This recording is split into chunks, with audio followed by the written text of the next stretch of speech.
Hello, everyone, and welcome to the OCNJ Local, your podcast for everything happening here in America's greatest family resort. We're your hosts, Dominic Doherty and Drew Fazy. And we are your local guys. What's good, Drew? We missed last week. That was my fault. I wasn't feeling well.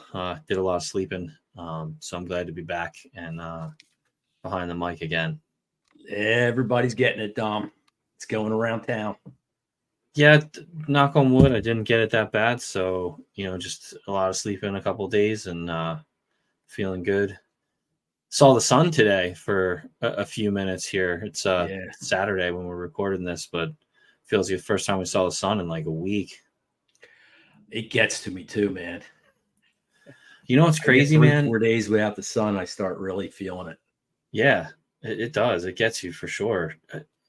I was amazed. I'm always amazed at how many people are in Ocean City this time of year. And I went for a walk with Lucy and the dog on the beach today, out front, like on the ocean. The beaches are in bad shape. Like if in that middle section of beaches from like the Music Pier to 5th Street, bad shape. Yeah, they got beat up. The crazy thing though is how many people are here. Like I remember walking there like 10 years ago and there'd be nobody around for miles. I'd be lucky to see anybody. And now it's like, oh man, I got to bring my leash, got to make sure my dog's not jumping on people. It's like, it's cool. It's a double-edged sword. It's nice to see people. It's nice that people are still coming into town, for those shops that are open on the boardwalk. At the same time though, like it's freezing. I want my peace. Today you're out. Part of that is post-pandemic, right? People that came down as a refuge during COVID. And no, I think these are people just coming to visit for the day or they rented for the weekend or something. They just wanted to be in Ocean City for a little bit. I mean, who wouldn't want to be? Apparently it's the happiest place to live in New Jersey. Yes, it is. It is. So I thought we would have been beaten out by the Oranges, but apparently not. No, or maybe Camden or Trenton. Those are great places too. Newark. Yeah. Even AC close by. Yes. It's funny. There's a guy who has he promotes like Atlantic City on social media and his content's great. If you can find him, he's got some great merch. He's got a lot of great stuff. He just hates Ocean City though. And he put the survey out here. He's like, who the hell? Like he didn't really say it, but he made some good funny comments about, I don't like to trash people. I don't like to do anything or say anything bad, but unless it's Ocean City, screw that place. Like, but he used a different word. But I think it's funny. So I'm gonna find him and troll him. No, Drew, he's doing his thing. We're doing our thing. You got to respect him. He's got way more of an uphill battle than we do. Let's put it that way. Yes, sir. He does. So he does. I see his point though, man. Atlantic City has a ton of. It's called the Escape Plans. The.escape.plans on Instagram, and he puts out a lot of good, funny memes about Atlantic City and a lot of good comment. And like I said, he's got some pretty cool merch for Atlantic City. So. Shout out to the Escape Plans. Getting a little love from Ocean City, even though you don't give us any back. But, always out there to promote a fellow content creator to doing this thing and trying to bring any kind of positivity to the Jersey Shore. Speaking of Atlantic City, got this bad news this week. The battle at the beach got shifted over to Atlantic City for this year. Last year we had IMG Academy coming all the way up from Florida to play St. Joe's Prep, sold like 10,000 tickets. And then this year, boom, we're in Atlantic City. And ironically, I remember Atlantic City being at the Battle of the Beach, talking with the West Jersey Football League about bringing it over there and thinking like the West Jersey Football League's got to be crazy to leave this venue to go to Atlantic City High School. Well, so apparently it's a 1-year deal. It will be back in Ocean City.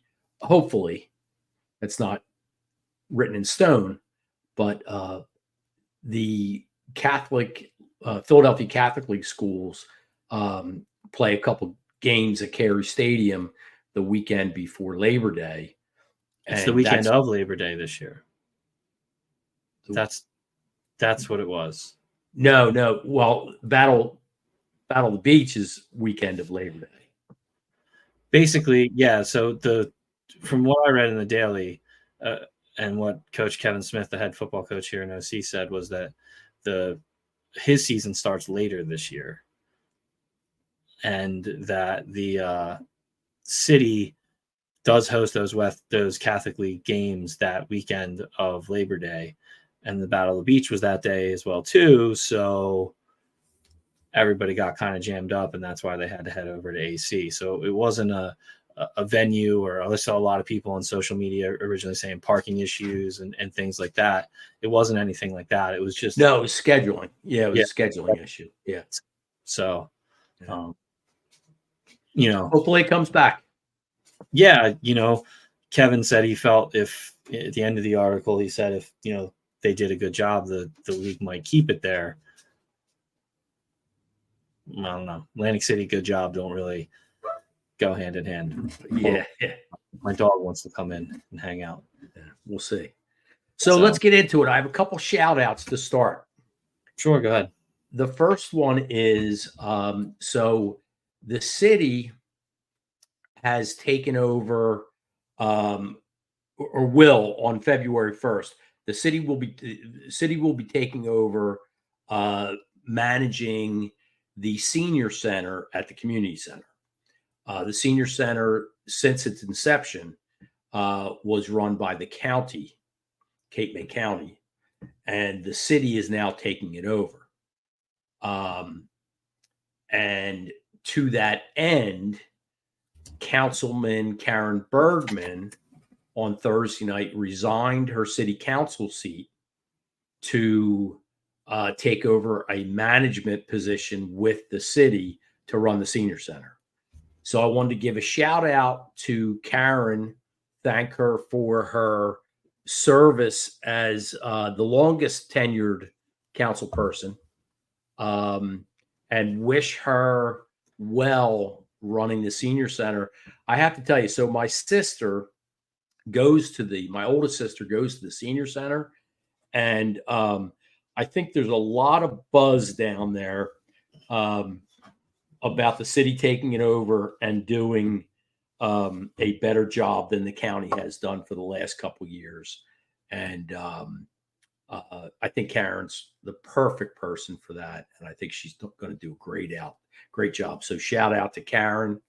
We're going to have more on that. We're going to have a guest in the next couple of weeks, I believe, from the city to talk about that. But I wanted to briefly give a shout out to Karen. Second shout out is to a local photographer. And this is kind of out of the blue. There's no real reason for this, Dom, but I wanted to do this. Carrie Janto. Carrie saw her last night. Oh, did you? Yeah. Great person. She's got a bunch of kids in the school, and Carrie's a great photographer. She takes family photos on the beach and all that kind of stuff, and she's awesome.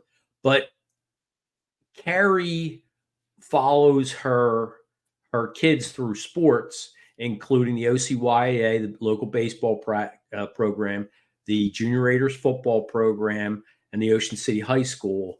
And Carrie donates all of her photos to the organization. And if your child is involved in the program and you get to see these photos of your child playing baseball, your child playing football, it's a great element, and it's really super generous of her to do that. And it kind of goes to show the type of person that Carrie is. We're friends. I really like Carrie. And so I wanted to give her a shout out, and I think it's well deserved. Wouldn't you agree, Dom? Yeah, 100%. She always has some really great photos. Always putting out good stuff. If you want to see her work or get in touch with her, give me 1 second here. I'll pull up her information because she always pops up at the top of my Carrie, KERRIJ photography on Instagram. So that's Carrie, KERRIJ RRIJ Photography on Instagram. You can see some of her work. It looks like she posted some really cool stuff when we had the snow here a little while back. And I'm sure on her page you can see some of her live action photography as well too. So if you have an event, today, by the way, I'll try. Or if you have an event or you want family photos, she's the best. Cool. All right, so we have a couple of guests tonight. I think we get to them, Dom. Sure. Yeah, let's. Our first guest will be Councilman Jody Lovecheck. No, our first guest will be Paul Carlin. Oh, Paul's coming on first? Yes. Oh, I thought we were going to end with Paul. No, we're starting. Okay. With Paul. Yeah, no problem. So I was wrong. My bad. Apologize. A little pre-production miscommunication there on my end. We're going to have Paul Carlin first. He recently posted in one of the OC Facebook groups a pretty cool song he wrote about Ocean City. So we'll have him when we come back from break. So stick around.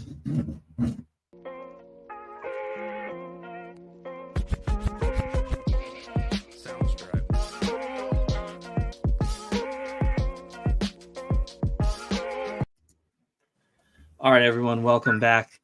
With us is Paul Carlin, singer-songwriter, who recently posted a great video of his song that he wrote about Ocean City in the summertime. Paul, thanks for being here with us. We really appreciate you taking the time to join the podcast. No problem. Thanks, Dom and Dre, for having me on. I appreciate this opportunity. Paul, where's home for you? Malvern, PA. Malvern. And What's your connection to Ocean City? Just started going as a kid. Parents took us down. The whole family went down, really. Always stayed on either West or Asbury. And just fond memories as a child going down, and continued it with my family. My daughter's 12 now, and we go down every year her entire life. She's vacationing in Ocean City, and she always says, "Why would you want to go to Disney when you can go to Ocean City, New Jersey?" And to me, she's right. Good stuff. Smart girl. So, I was trolling social media one day and I heard your song. I was like, Drew, we got to get this guy on. It's a great song. So without further ado, Paul, we'll turn it over to you. And what's the name of your song again? I believe it's called Asbury Avenue, correct? Asbury Avenue, yes. Awesome. So here's our first ever musical guest on the OCNJ Local. That's right. Paul Carlin with his original song, Asbury Avenue.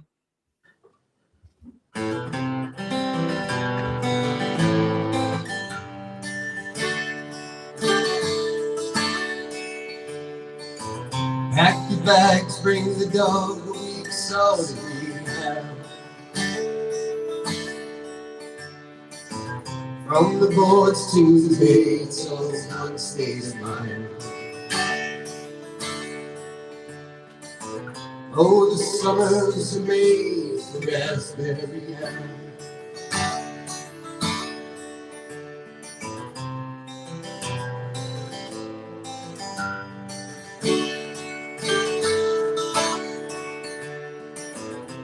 Walking down the shoreline, collecting shells as we go.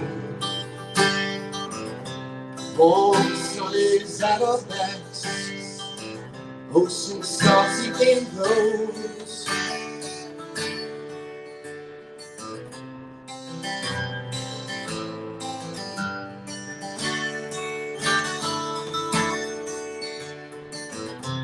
Pedal down 5 and 10, grabbing ice cream cream. Just a few things we'd like to do in OC, Jersey.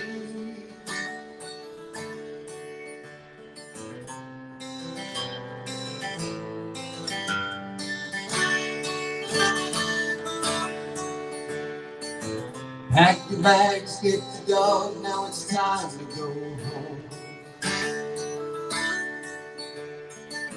Had the time of our lives till the next time we go. Oh, the summers were made for raspberry ham.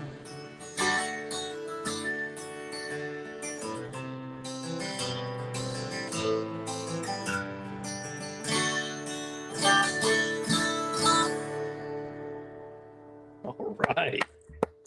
All right, man. Awesome. That is awesome, Paul.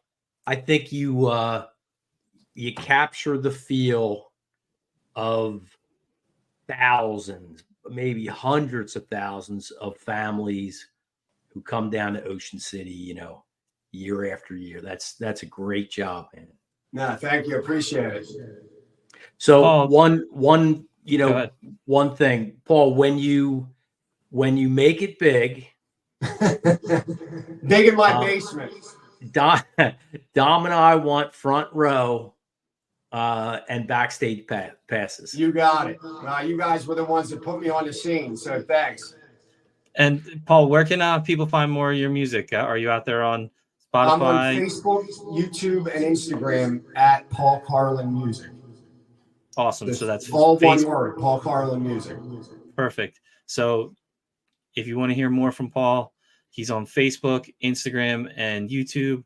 Paul Carlin Music, all one word. And so all check out services, iTunes, Spotify, Apple Music.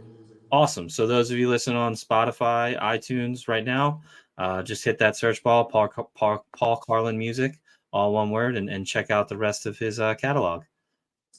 So awesome, great. Paul. Thanks for taking the time to be here. Thanks, Paul. Music for sure. And we'll be right back with our next guest, City Councilman Jody Lovechek. We'll be following you, Paul. Thank you. Thanks, guys. God bless. I'll see you in the summer.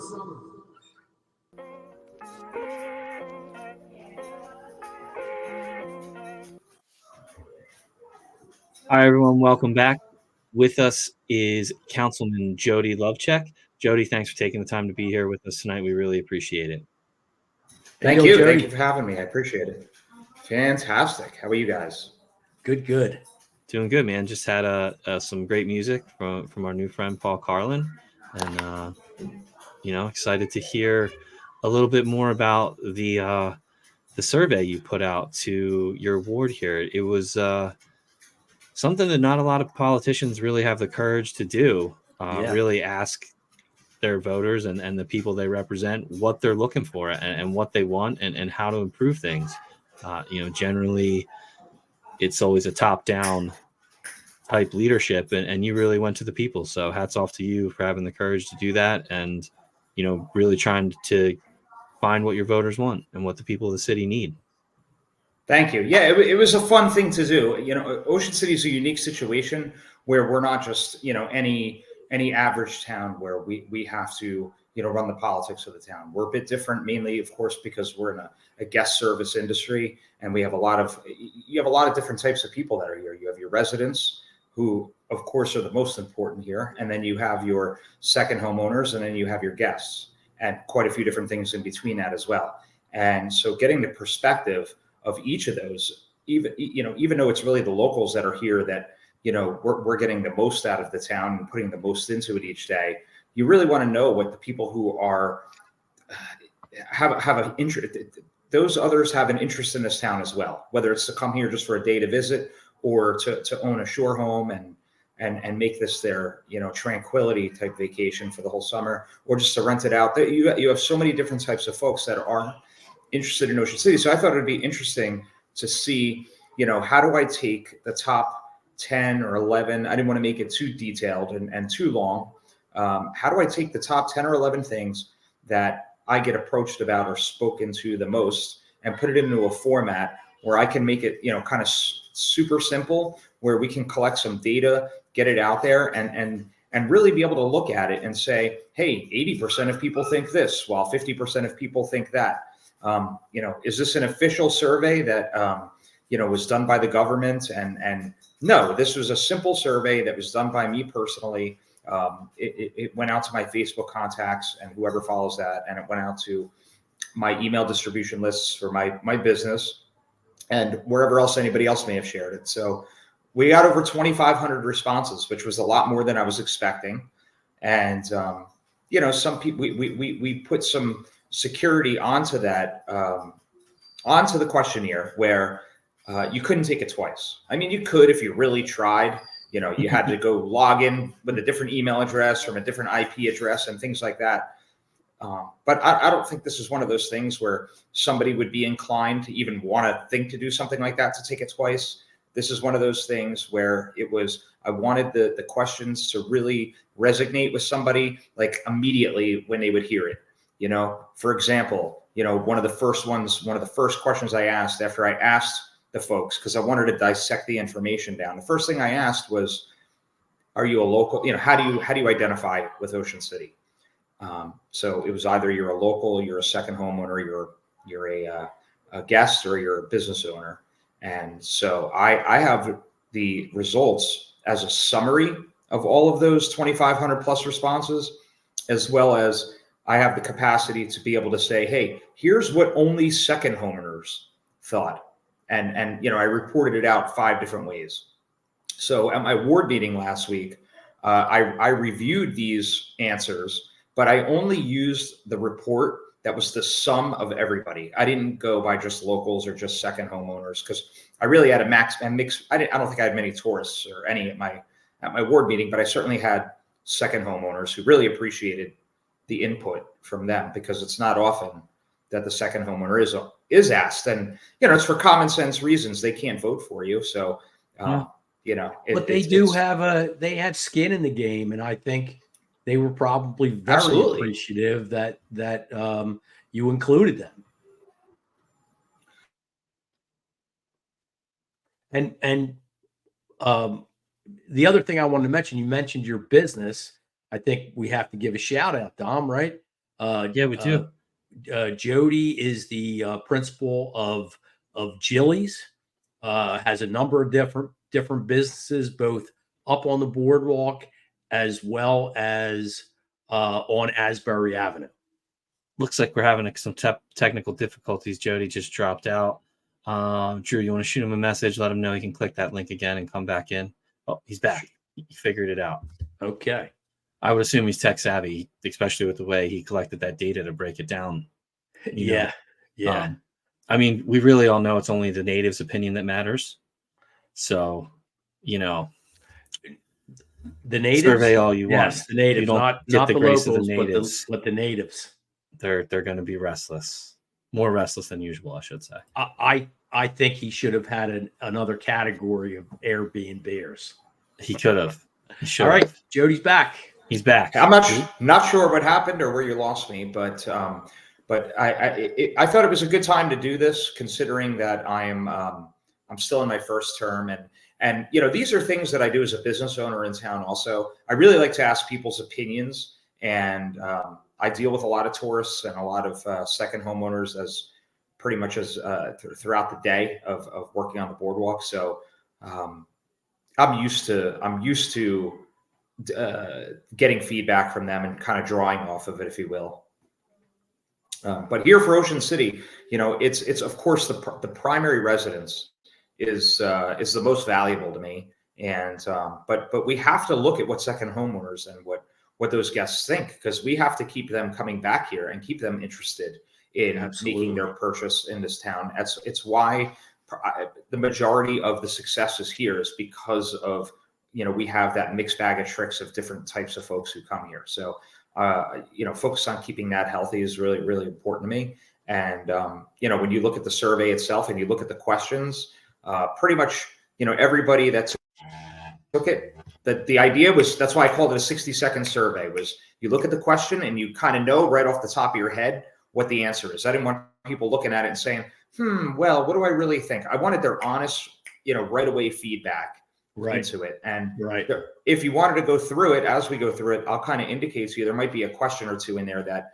of course I put it together, and, I like to take a look at when I do things and go back and improve. So the next time I do a survey, some of these questions I might change a little bit different, because, you'll see if you want to go through it, and I'll indicate. Yeah, let's go through it. I think was a very good question with great feedback we got off of.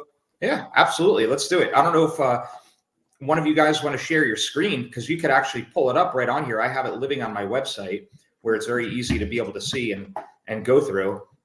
Drew, am I allowed to venture off into the World Wide Web right now without? Well, it's going to have to be yelled at now, because if it involves tech, it's going to have to be you.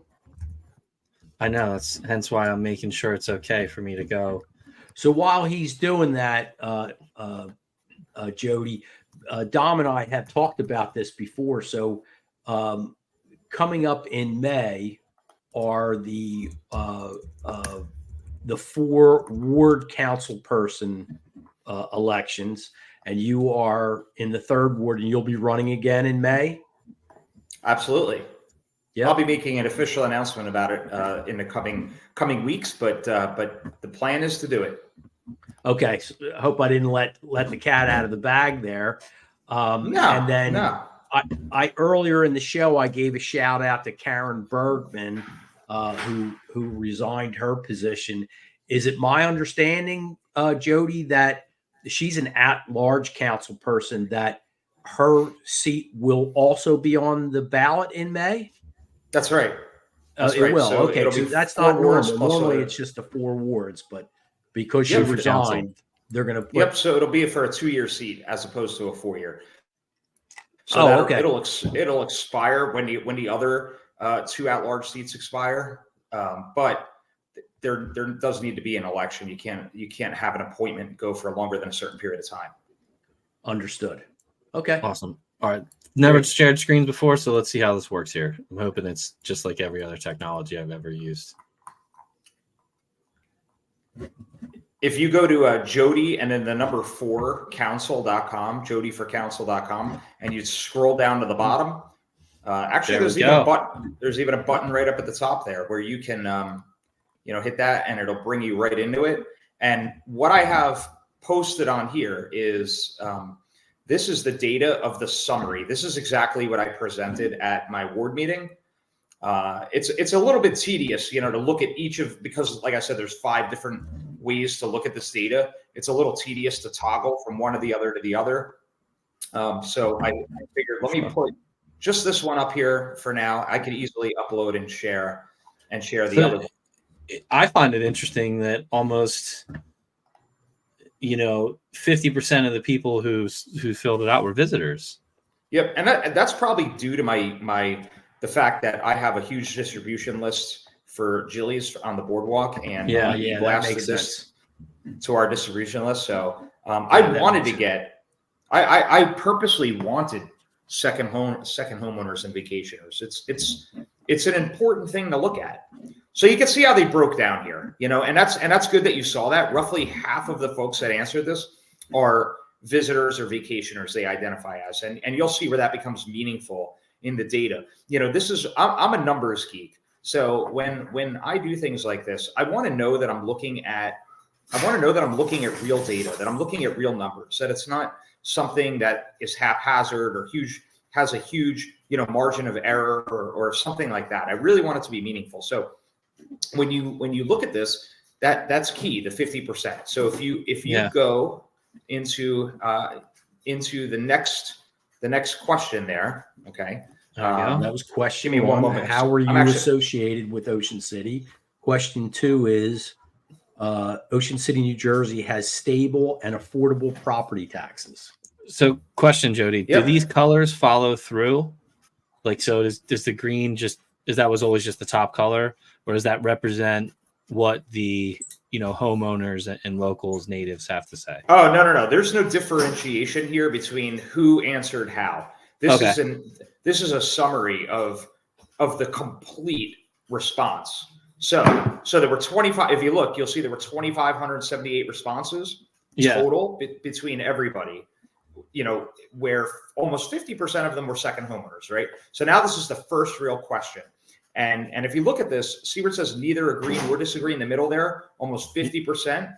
Well, I guarantee you the majority of those are tourists. Yeah. Because they don't know or care. Yeah. Right. Visitors. They don't know or care about our local property taxes. So that's why they probably deferred to go middle of the road there, with that type of answer. So, that's one of the indicators to me to show, hey, this is the ratio of how people identified. This is how the answers went. And that makes sense to me, that statistic there in the middle, that number. So playing off of that, you can see if you add up agree and strongly agree, that's a pretty significant number of people who chose to agree that we have fair property taxes, as opposed to those who don't agree. It's a good, healthy difference there to feel pretty confident in our property taxes. And by the way, Ocean City is of the lowest property taxes in the state of New Jersey, and we have some of the greatest government local benefits to the community. With free this, free that. That I see a lot of towns, and there's not many that have what Ocean City has as far as quality. And just our services. I think our services are fantastic. They're really superior. So when you line that up against the amount of taxes we pay, it's just a home run for property owners. Oh, our services are fantastic. It's obvious. Our police and fire. I find a better fire and police department than Ocean City has.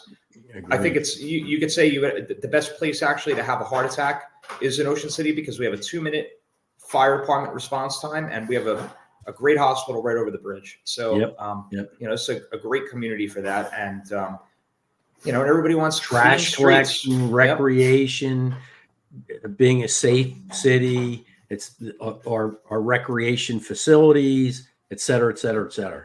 All part of the reason I chose to move here. And of course, our schools, a lot of our tax funding goes directly to our schools. Yeah. So, and we also, a lot of people don't realize this, the city of Ocean City, I think the number, Drew, is 22. I think the city operates 22 different types of businesses within the city, within the municipality. So you need a big chunk of staff and a big team to be able to facilitate that. So, a lot of municipalities don't have that and don't need to have that. So, we conquer in that. We do a great job there. Yeah. Okay, question 3.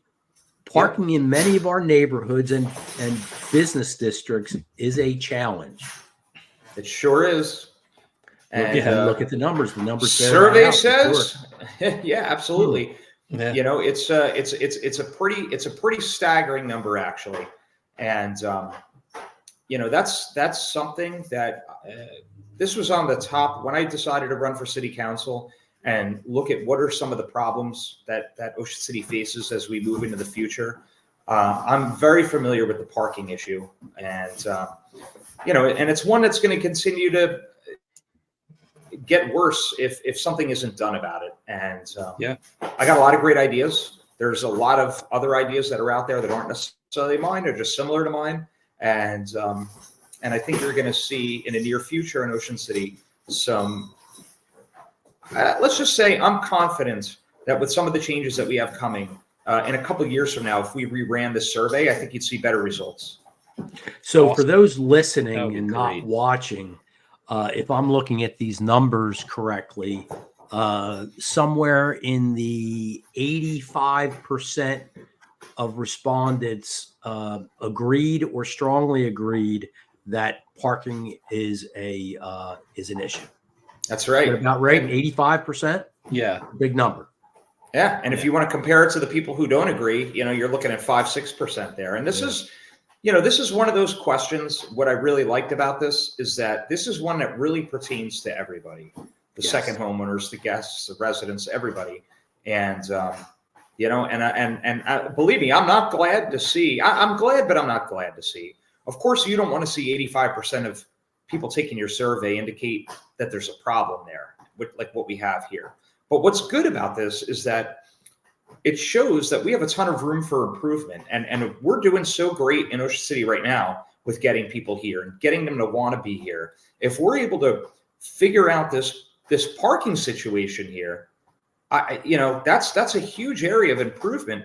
Especially when we get to one of you'll see there's another question in this survey as we dial down that has to do with parking, and it'll make sense. I'll finish discussing the parking when we get to that next question. It'll all come together. Okay. Question number 4. My family and I feel very safe in Ocean City. Yeah. Again, we're looking at, it's actually even higher. It might be 92%. Is that what it is? Yeah. 92%. 93% say is they a feel combination of very safe agree and strongly agree that they feel safe. And I got to tell you, I'm glad that there is a higher number for that than there is for the people who think we have a parking problem.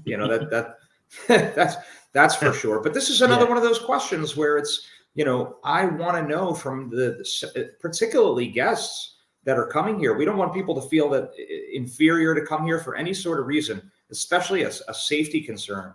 And we just don't have that. We are the type of town that you can feel comfortable letting your young not just your teenagers, your young teenagers go walk on the boardwalk and go and enjoy themselves and learn how to go make their first purchase with their friends and, really just have a good time. And you can't say the same. I don't want to name any other municipalities, but you can't say that in almost any other municipality, beach resort. Ocean City, super special, super unique in that regard. And I'm glad to see, for the 2 or 3% there that disagree, I'm not sure what happened on their street or, somewhere along the line during their time in Ocean City, but I'm hoping to see this number actually go even higher. You can never be too safe. I think that the disagree, they might have been Dom's neighbors, but that's just a guess. Most likely. Question 5. Flooding. A lot of weird stuff's actually happened in my neighborhood since this survey, so it wouldn't surprise me. Question 5. Flooding. Quite a few interesting Memorial Days. Flooding is an issue on my street or neighborhood more than a couple of times a year. Yep, and this is, again, you're going to take a look at this question. It really is relevant to not everybody. So, and that is apparent. Again, this is how you look at the statistics and people answered truthfully, because if you don't live in Ocean City and you're visiting for the day, you don't care about this question, which is why nearly half the people played the middle of the road here.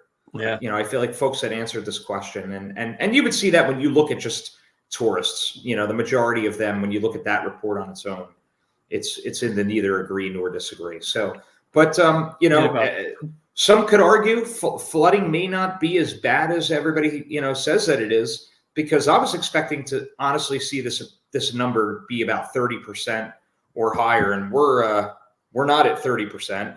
We're getting there, but I thought that this was going to be bigger than it was. And there's not a huge variable difference between people who agree with this and people who don't agree with it. So I'm glad to see that. At about a 2% difference between those that agree, you have about 28%, and those that disagree, about 26%. So, yeah, part of that could be where you live on the island, right? And part of that could be, a little bit of common sense that you have to expect some minor tidal flooding if you're living on a barrier island. Absolutely. It's what do we call it? Nuisance flooding. It's a barrier island. And one thing that I've learned, and of course I'm no engineer and no flooding expert or anything like that, but we do a lot of flooding projects. It's one of the largest capital expenses that we have on our budget lines for city count for the Ocean City. And so you want to be really careful too. You don't want to overdo it with the flooding when you know that you're a barrier island and you're going to get wet. You're going to collect water.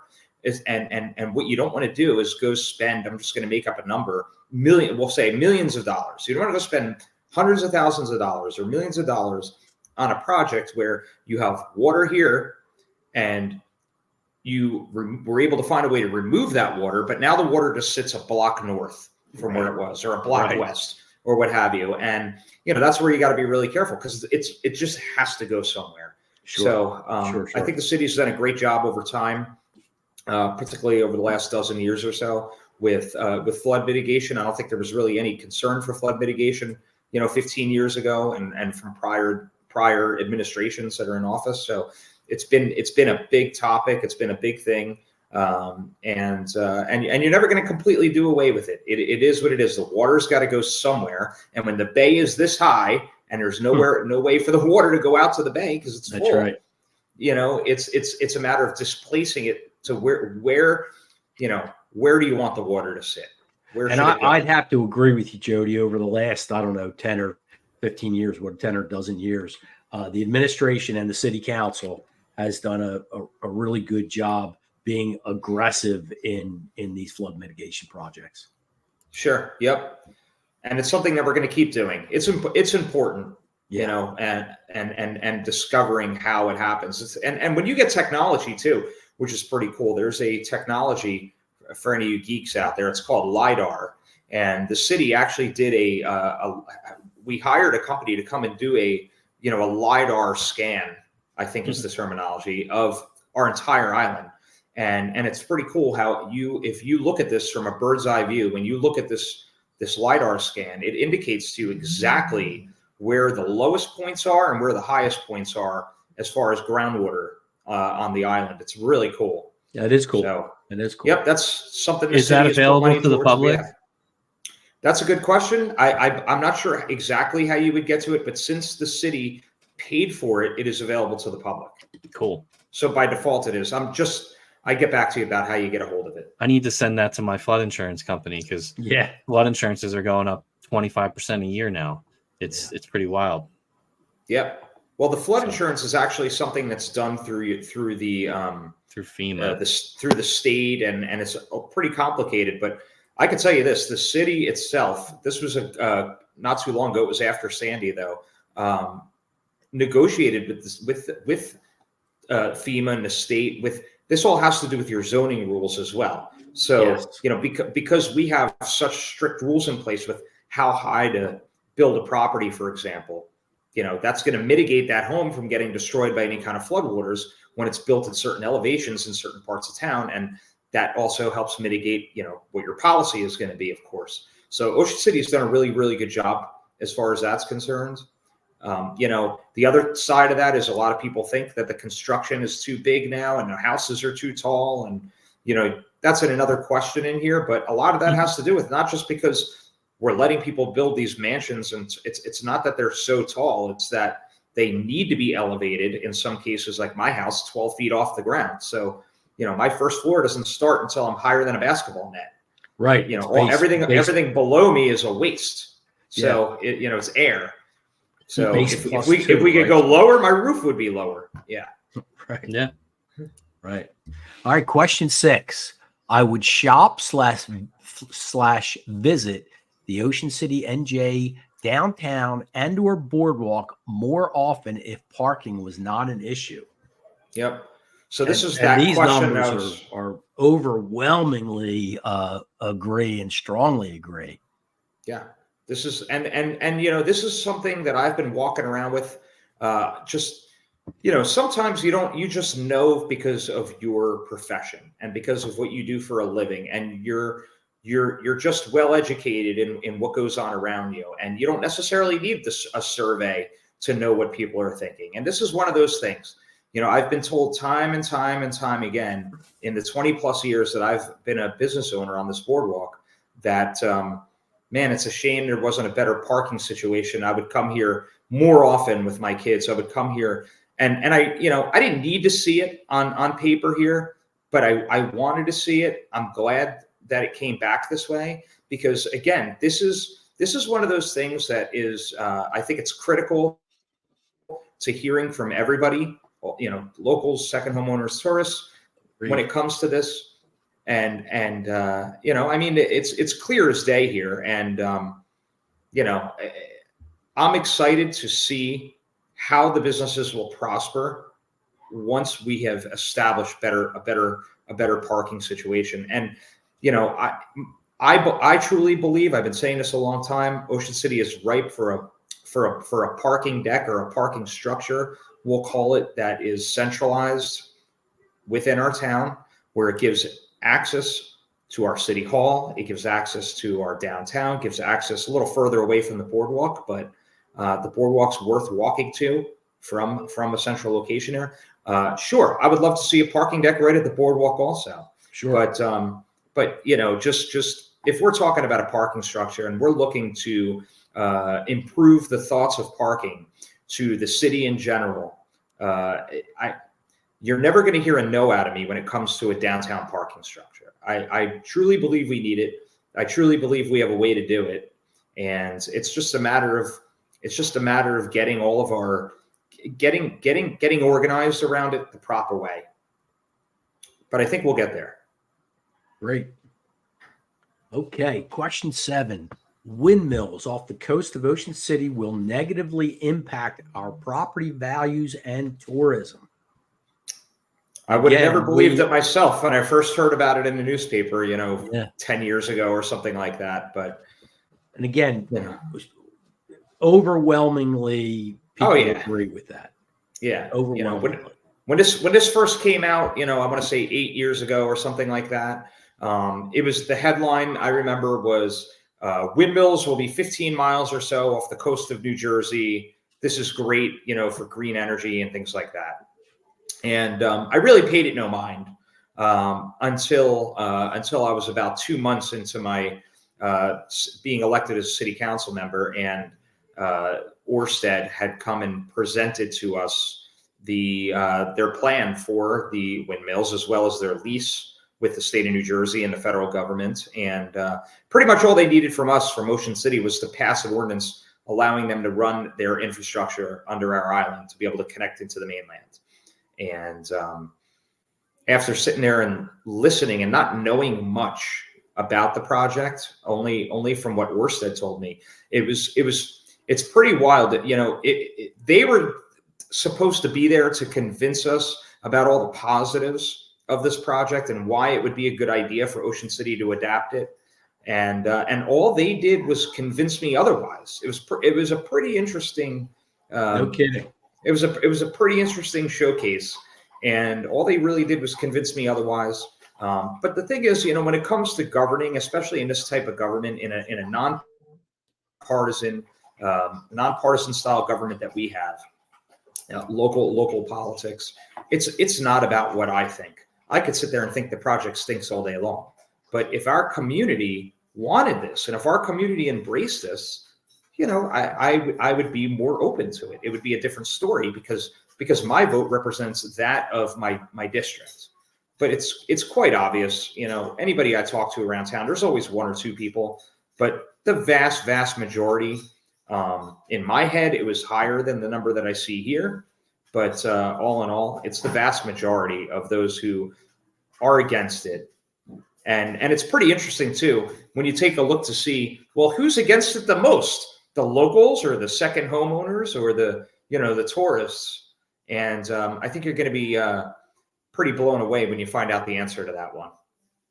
A little teaser there, Dom. Yeah. So as a local, when we first heard about the windmills, there was a little bit of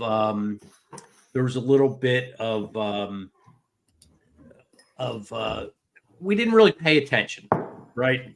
We just and the thought of green energy sounded nice, right? But then the more you look at it and study it and realize, I agree. A lot of us. Well, they want to tell you as little as possible about it, and constantly point to the fact that this is green energy and this is good for communities, and we're going to light up this many households, and jobs. They don't. Right. Yeah. Well, they don't talk about that the jobs aren't actually local jobs. They don't talk about that. It'll light up these houses, but it's going to cost double the electric bill. Right. They don't talk about how the amount that it costs to get this going in government tax credits that they give to foreign companies. And that's the biggest thing. What really scared me about this was not that I'm scared of, any of these other countries for any particular reason, but why would anybody want to give away control of any utility that they have to a foreign entity, whether it be a foreign government or a foreign company? Why would you ever do that? And what if that company, even a private company, went and sold it to communist China, for example? All of a sudden you have or Russia, or name a country. I don't care. It could be Israel. Why would we ever sell our infrastructure to anybody other than our own local either businesses or state government or federal especially government? Considering the goal of the governor was to have 100% electric dependency on green energy in 50 years or whatever that the time frame was. So at some point in time, it goes from a small percentage to complete dependency, and it's owned by a foreign entity. It makes absolutely no sense. And then you could get into all the the migratory bird patterns being disrupted, and whales becoming whale species becoming extinct, and just so on and so on. The amount of negativity that goes along with this project that's been discovered and spoken about by people who are professionals in this field, scientists and others. It's just, it's too much. There's no way to get behind supporting this, and at least from my seat. Yeah. All right. So we don't go too far down. Moving on. Question 8. Ocean City, New Jersey would benefit from a new modern hotel/resort. Mm-hmm. Yeah. So the numbers here are interesting. More disagree than agree, but there's a solid number of people who neither agree nor disagree. Yep. So this is one, Jody. Well, this is one of those questions where I had said in the beginning that I wanted people to be able to read the question, relate to it, and answer it 1, 2, 3. This is one of those questions where I would probably do this differently the next time around, and I'll tell you why. There's a lot to think about when you read this. Yeah. I could ask, there's 2 of you right now. One of you is going to have, if you close your eyes and say, Drew, you say to yourself, Drew, draw me a new modern hotel resort somewhere in Ocean City. What does that look like? Well, what it's going to look like to either of the 2 of you is going to be probably completely different. My mother thinks of a, modern hotel resort to be the Borgata Hotel, where some others might think of it as, a new version of the Tahiti Inn, for example, a local Ocean City hotel. So, where is this hotel? How tall is it? What's the capacity of it? How many rooms does it have? Is it blocking a neighborhood's view? Is it bringing hundreds of new cars through a neighborhood in order to get to it? Is it taking the place of other things that are already in town that people are happy for that are here? So it really boils down to, how do you wrap an opinion around? This is a very open question. So, there's my opinion of what this is, and there's people who have animate yes and no answers, of course, when you speak to them in person about this. But, it just boils down to what is it that, how do you envision this question? And that's how they answered. So I don't know what people were thinking when they answered this. It's not like, hey, how do you feel about your taxes? Are they high or low? Very easy. Right away whether you think your taxes are high or low.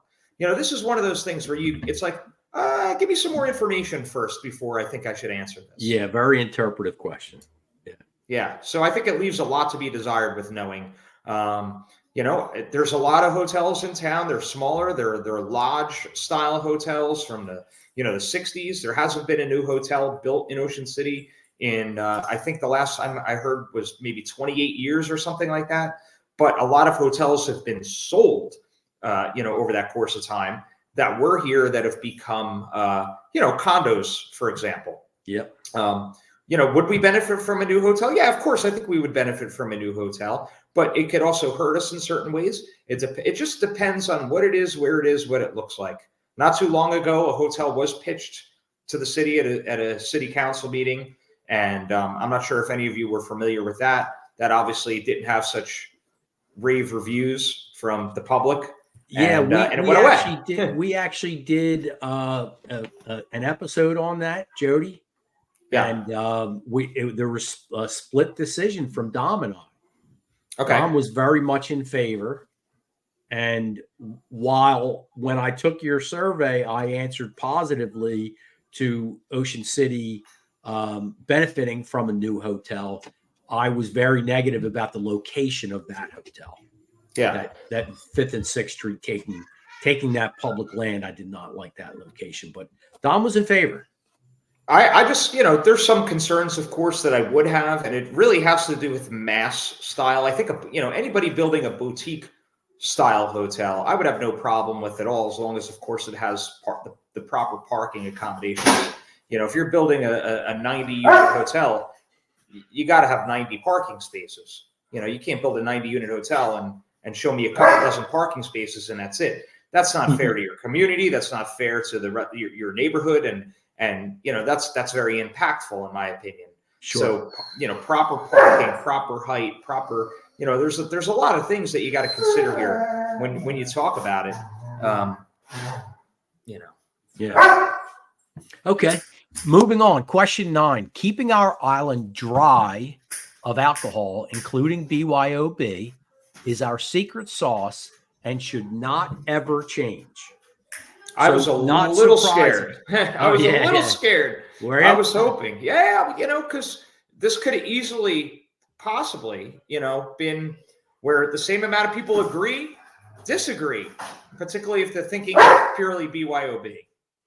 Yeah, and that's not the case. That's not the results of the survey. That is not the results. Overwhelmingly agree that we should be dry. Yeah. Overwhelmingly. And this sort of connects in a way to the whole hotel conversation too. Now, granted, a developer can't just come and say, hey, I got land. I'm going to open a hotel. I'm going to build a hotel here in Ocean City. And, hold on one second. I'm sorry, guys. Sure. Here, I got some noise. We've had those issues before, have we not, Dom? We have. It's funny. Apparently Moses wasn't into the podcast too much, so I had to kick him out of the room. So this is one of those things that kind of relates, kind of goes into with the whole thought on hotels in a way, because there's a little more to it than what I'm about to say. But in New Jersey, if you have a 100-unit hotel that you're building, you could be a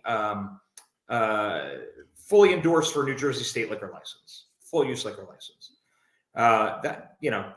Would they still have to go through the proper channels in Ocean City to get city council to amend certain zoning rules and restrictions? Yeah, absolutely. But, depending on who's sitting on your board here and who your elected officials are, it's a 4-3 vote. So that can go any which way. All it would take is 4 people to say, hey, we believe in this developer's idea and this developer's concept, and it's not worth it for him to build a hotel less than 100 units. And it's certainly not worth it for him to open it up as a resort, a world-class resort, without having a state-sponsored liquor license. And that's pretty fair to say. I've been to a lot of resorts, a lot of hotels in my life. I've pretty well traveled. Never been to a hotel or a resort that was considered 5-star that didn't have a full-use liquor license somewhere on the property. Sure. Or throughout the entire property in many different ways, whether it be a pool bar or it be a nightclub. There's a lot of different things that hotels do to make their hotels 5-star resorts. So could that happen in Ocean City? Of course it could happen here. A 4-3 vote of people in our government that believe that that's a good idea is all it needs to really do it. But based on this survey, if that were the case, those 4 people would be run out of town on a rail, right? You're probably right. Yeah. I don't You're know. That's probably right. That you got me thinking with that one, Jody. Like, if it's confined within the hotel, it can only be done, and alcohol only available within the hotel and the resort itself. The resort almost becomes like a private Vatican City type situation where it's its own little entity within a larger country. Sure. So that might be interesting. But then, the argument's going to be the slippery slope argument, right? Well, no, because if it's allowed there, then why can't it be allowed here? And then why can't it be allowed? Because you're not 100 plus room hotel. Well, that's where you'll see the development of those begin, and that's where I start to stagger too. So I agree with what you're saying. Sure, what's the harm? You got a great developer, you get a great property, you could bring a bunch of new rateables into Ocean City, bring new guests in year round, have new events in Ocean City, things like that. I see all that positive. But the only way for the developer to do it is if they have a liquor license. I'm just hypothetically speaking. They have a liquor license, and we contain it to that. Well, I'm not sure. Well, I know which one I hate more. I hate liquor being in Ocean City more than I hate monopolies. But monopolies is in a close second. So what I'm doing there is I'm doing the two things that I really hate the most. I'm granting a liquor license in the city that I believe, and almost 80% of the people or so that I polled believe is our secret sauce. But in doing so, I'm also giving a monopoly to a certain operator, and I don't like that. I don't think that's a wise thing to do. Maybe we can use some of the I'm just thinking outside the box here, not to get any further into the weeds in this question, but maybe we somehow figure out how to have daily memberships to a dinner club within the restaurant or something along those lines. Just thinking here. Thinking. Well, you could do that. You don't need any special permission or any, you don't need to build a hotel to do that. You could be Jilly's Arcade and, host a beer and games night if you wanted to, and have the private video game club. That stuff already goes on for the most part around the island. I would be down with that 100%. That would be super fun. For the record, we haven't done Tom that. loves your arcade. Dude, I used to go I would work in Atlantic City. I'd bartend on Sunday nights. I'd get home around like 2:00 in the morning, and you were the only place that was open. And I would go there, and my bar, we still had prices from like the 40s, so we would have quarters, and I'd leave with a big fat stack of quarters, and I would just go play video games because why not? I was wide awake from. We could rename it to Jilly's Barcade, right? Dude, you're on something here. You're on something. But hypothetically speaking, it's fun. It's fun and funny to talk about it. But in reality, I wouldn't do it. I wouldn't look forward to doing it. I lived in Manhattan for about 12 years, and I was also my job growing up. I was the DJ. I did it for a long time. I did it through college into my 20s.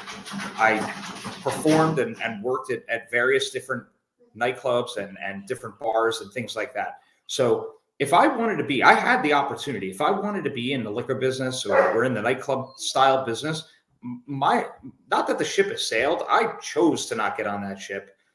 I chose to not go into that business. I chose to give up things in other towns, particularly other boardwalk towns like Wildwood and what have you, because I didn't want to surround my business with any of that type of thing.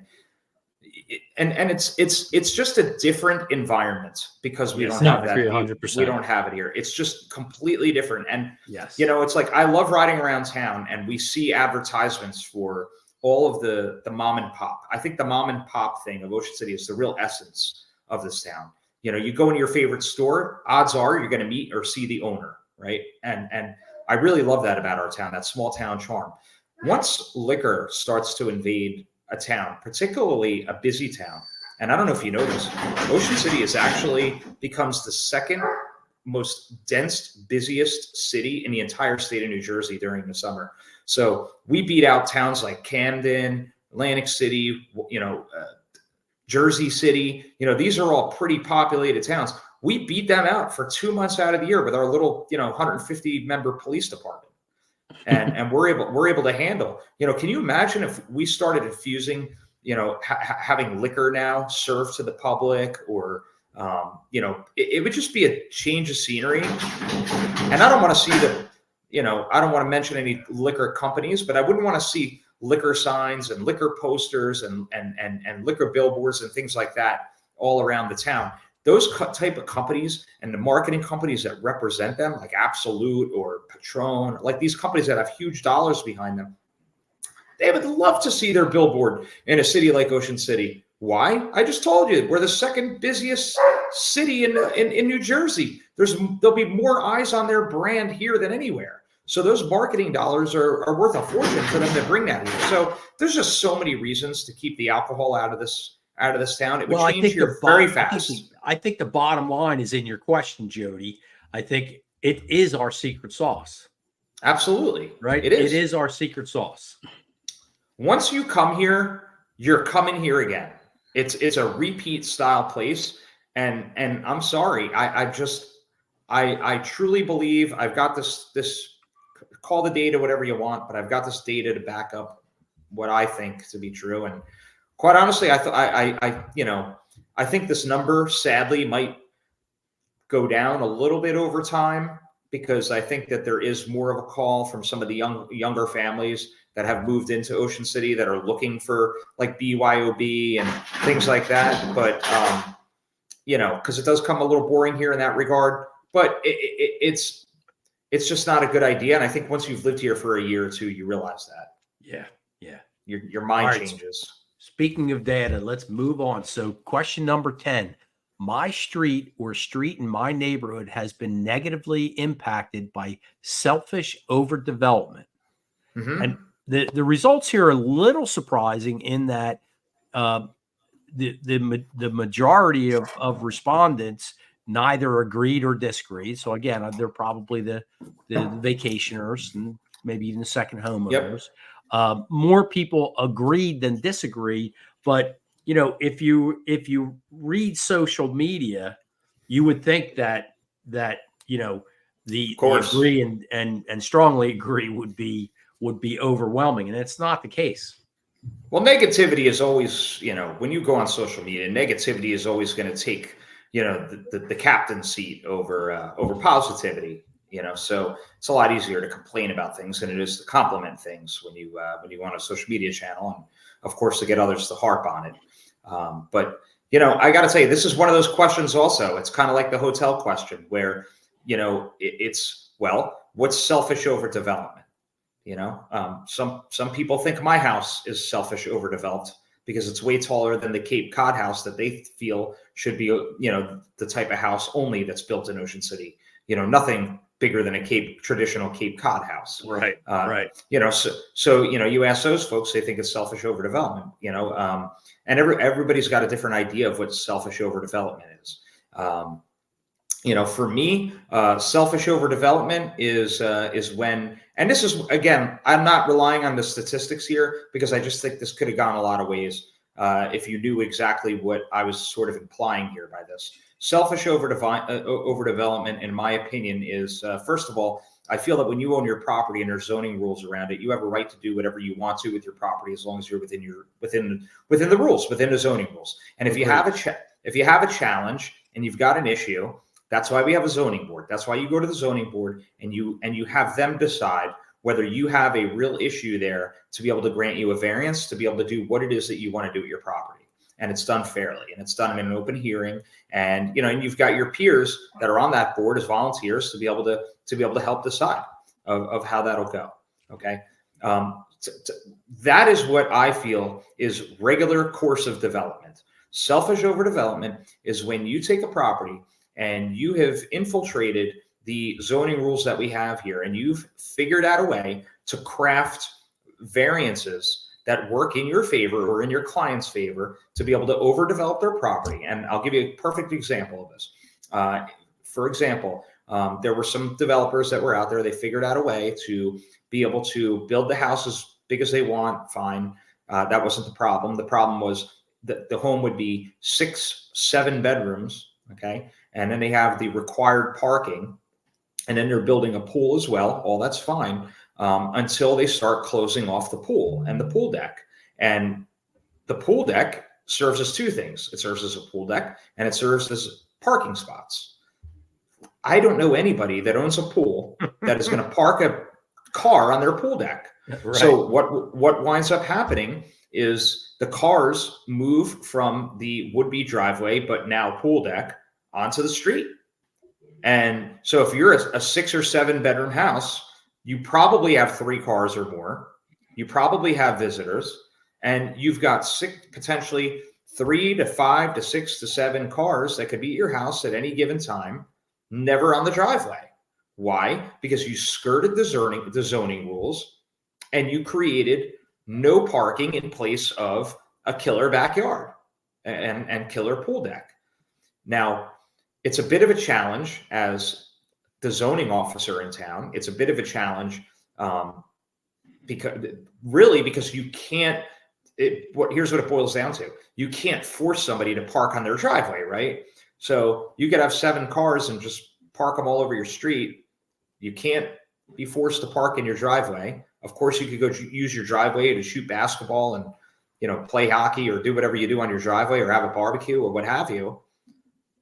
But that's temporary things. Building a pool deck and taking away your parking space and taking away your garage to make it into a permanent pool house with all the pool equipment and everything else.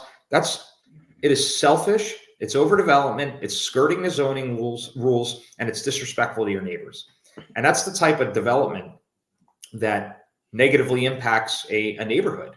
And so I was curious to see how much of that is going on, or how much is perceived to be going on by the people that live in the neighborhoods.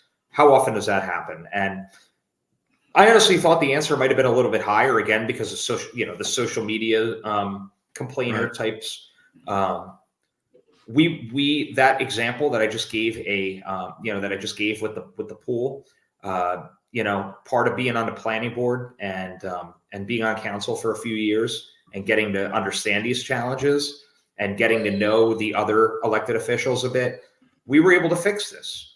We took this to the planning board. We took this to council, and we had our attorneys, our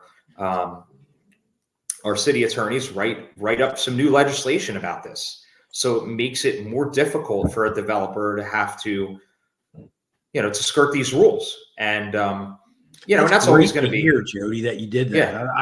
I don't know that was really highly publicized, to be honest with you.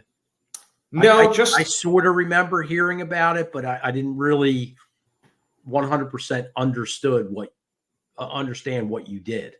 It was really a first reading and a second reading, at city council. And of course there's a, man, you got me on the tip of my tongue right now, but there's a consistency report, it's called, that goes between city council and a subcommittee for the planning board and the planning board itself. And that way everybody's on the same page and, really looks at the stuff. And it goes through various professionals as well. The city has professionals from all walks of life that, that get their hands on this stuff. So, it's always going to be that game. If you're a developer, you're trying to, and I get it. I understand. A developer wants to do for their client the most they possibly can. They want to deliver to their client the most for that property, on that property, the most that they possibly can. But, you get to a point where it becomes an issue for the neighborhood. And it really hit home for me when one gentleman in my ward had called me with his challenge and said, look, I've got one property on the north side of me and one property on the south side of me. Each of them are 7-bedroom homes. None of them have one parking space. You got to come take a look at this. And that's how it all started. I started noticing it a lot more throughout town. I started getting similar phone calls, and within a few months, we had a solution. That's great. And I agree. I'm all for property rights. Yeah, totally property rights. But as you said, there are zoning rules for a reason. And I think if we all played by those rules, we'd be okay. Yep. But you're right. It seems over the years, there's been quite a few people who somehow got around those rules. And what we talked about in the beginning, the parking challenges, this stuff all ties in together. So for example, if where's your parking challenge? Are we going into the neighborhoods or are we going into the downtown? So if you're in my neighborhood, for example, if you're in the Riviera district in the 3rd ward, there's parking challenges all over the place on some of these streets. Probably Walnut is probably one of the most notorious streets with parking challenges. And a lot of it has to do with people have developed their homes where they don't use they have their driveways in most of the cases on a street like Walnut, for example, along the back of their property and along the alley that's back there. And a lot of kids like to go play out back there, and that's great and all that. But a lot of people have, not only stopped using their driveways for their cars, but they can't even use their driveway for the car if they wanted to because they fenced in their driveway. Right. And they can't even fit a car through the fence. So you've now got that particular house with 3, 4, 5 cars sitting out on a tight street to begin with. And it starts to become, you do that in every other house, it starts to become, you have a neighborhood problem. Yeah. A major parking problem, but maybe the problem isn't a parking problem that the city is causing and can't do anything about it. It's self-inflicted. It's a problem what the neighborhood is causing to themselves by selfishly overdeveloping their home or their driveway. And, so there's only so much your city could do for you when you're sort of instigating your own problem. Right. Interesting. So when it boils down to the way people answered the questions about parking, where was their head at? Were they thinking, man, I'm driving around all day long, I can't find a parking lot to go to the beach or boardwalk or, my favorite store or CVS or, wherever it is they're going. Or is it that they're coming home and they have a rough time just being able to park in front of their house? I think it's both. I think the problem exists both ways. And, when I said that we're doing things about it, this legislation that I mentioned is one small part of the things that we're doing about it. Great. Okay, question 11. Overall, I'm happy with my local elected officials in Ocean City. Yeah, I mean, how could you so not? This love has us? To make you feel good. You have a big approval, big agree and strongly agree, and small disagree and strongly disagree, and then again, all of your visitors and second homeowners are middle of the road. So that must make you feel good. Yeah, I think this is, I'll take it. I mean, it's at least double the people who agree than the people who disagree. I'm glad to see there's people who disagree, because I wouldn't want to ever get us caught up too much in thinking we're doing such a great job. And, you're always going to have some people who are unhappy about things. And, that's why I got a phone, I suppose. So you could call me and let me know what I'm missing here. The people who don't agree with us that we're doing a good job, or that they're happy with us. I want to hear from them. And what was good about that is that directly after after this was over, we had a fill in the blank space where people could mention something that maybe was not in this. And I actually had more than 50%. So I think it was 1,300 something responses. Wow, really? People who filled in the blank. But they're not all real responses. There were a couple hundred of them that were just thank you, like along the lines of thank you for doing this. That was the most common response.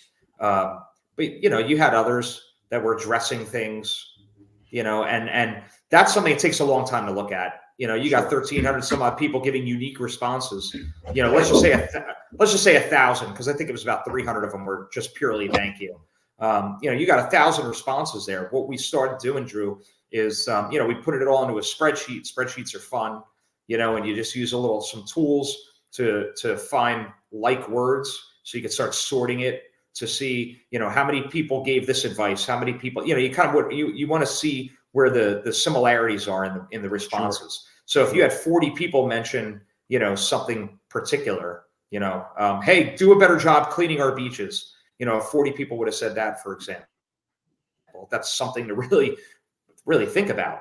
I don't think I saw that anywhere. I think we have some of the cleanest beaches in New Jersey since I mentioned it. We don't have a clean the beach problem, but it's things like that where we sorted it out, and that's another part of this that I'll be getting to as time goes on over the next couple months, to really dive into those, at least the ones that were mentioned several times, that carry some weight.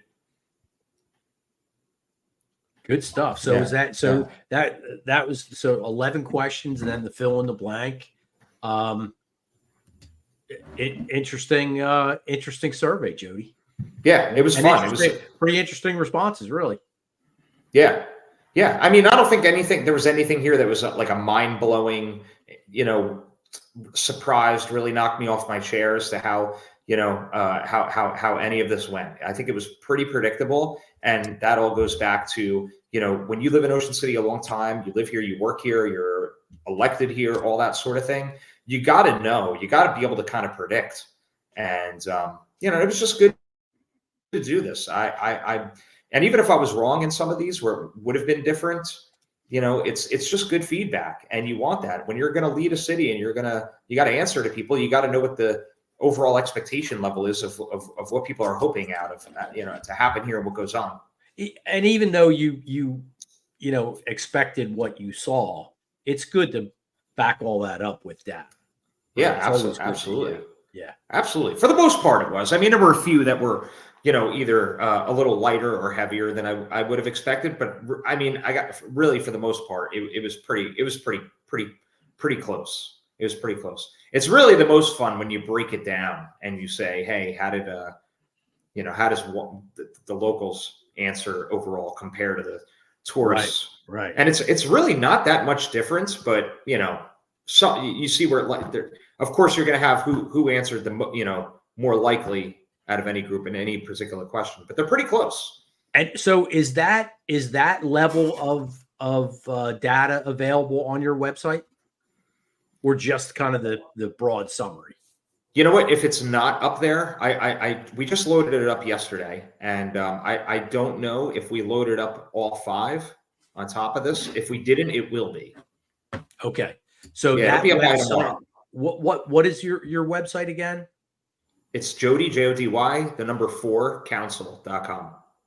Jody4council.com. So if anyone Jody really wants to dive into the survey and look at how residents versus second homeowners versus visitors versus business owners answered all the various questions, that info's out there. That's right. Good.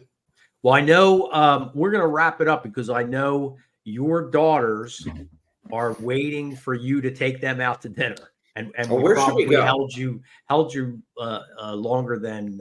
Where should you go? Where should we go?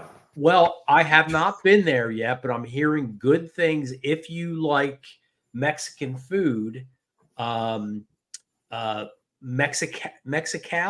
that the name of it? Just opened where the old Clancy's was in Summers Point. Ah, okay. Yeah. If you like Mexican food, I'm hearing good things about them. Okay. Wow. My defaults are Express Pizza, Yanni's, Sack of Subs, and Diorio. Yeah. They're easy places. Yeah. There's one place in particular that everybody's got to try the buffalo chicken sandwich at the Anchorage. Yes. I can't talk enough about it's as big as your head, right? It's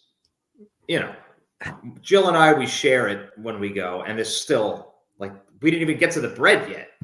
Bring home the whole sandwich. It's delicious. The pickle, the whole 9 yards. It's really good. Yeah. But I think we're gonna play. I think we're gonna play a little. Throw the dice. Whoever's got the highest number gets to choose the restaurant style. Oh, that's tonight. fun. That's fun. Yeah. Yep. Nice. Got to keep it fair, and you got a 10 and a 9-year-old. Somehow it's not fair, no matter what you do. Is Jill going with you, or is it just the kids? No, she'll come. Jill and I will take the 3. It's our 2 daughters, and they got a friend. One of them's got a friend over, so there's always a friend here. There's always somebody here. This place is like a revolving door. It's unbelievable. And it sounds like you are outnumbered, my friend. And it's always girls in this house. Right. So. You are outnumbered. Yeah. Hey, it's all good. I'm very lucky. My kids are great. It's all good. They don't give me too hard of a time. And, and your wife is great. When they do, I tell them they can't have hot chickens. Then that's it. They're punished. No. Well, thank you, Jody. We greatly appreciate you. Thank you coming on the show. Thank you. Appreciate it. I had a great time. Yeah, great. Dom? Yeah, great information. Thank you. Yeah, absolutely. All right, take care. We'll do it again sometime. Maybe I'll get a podcast going. I'll have you guys on. Sounds good. And we'll let me know when you start the beercade. I'm in. Yeah, we'll probably see you again in April or May. Prior to the election, we plan on having the candidates on, and that's a great idea. You should. Yeah. All right. Have a good one, guys. Good night. You too. Thanks, Jody. See ya. Take care. All right. Well, good stuff. Yeah, it's very. And as you said, I give them credit for putting that out there. Most politicians don't bother hearing from their constituents. No, definitely not. Definitely not. Well, I hope you guys enjoyed this show today. Went a little bit longer than normal, but hey, lots of good information, lots of good insight into, what everyone feels about this magical place called Ocean City. So if you haven't already, or if you're just listening and you want to take a closer look and break down the survey, you can go to jody4council.com. JODY, the number 4, council.com, and check out all of the data for the survey. It's a pretty interesting breakdown. Yeah. I was a little upset about that hotel question, Drew. I can't believe so many people didn't want the hotel. But interesting to know about the liquor license. That was definitely something to think about. The alcohol. Yeah. So, well, until next time, everyone, this has been the OCNJ Local, your podcast for everything happening here in America's greatest family resort. We're your hosts, Dominic Doherty and Drew Fazy. And we are your local guys. Peace out, everybody. Fans first, baby.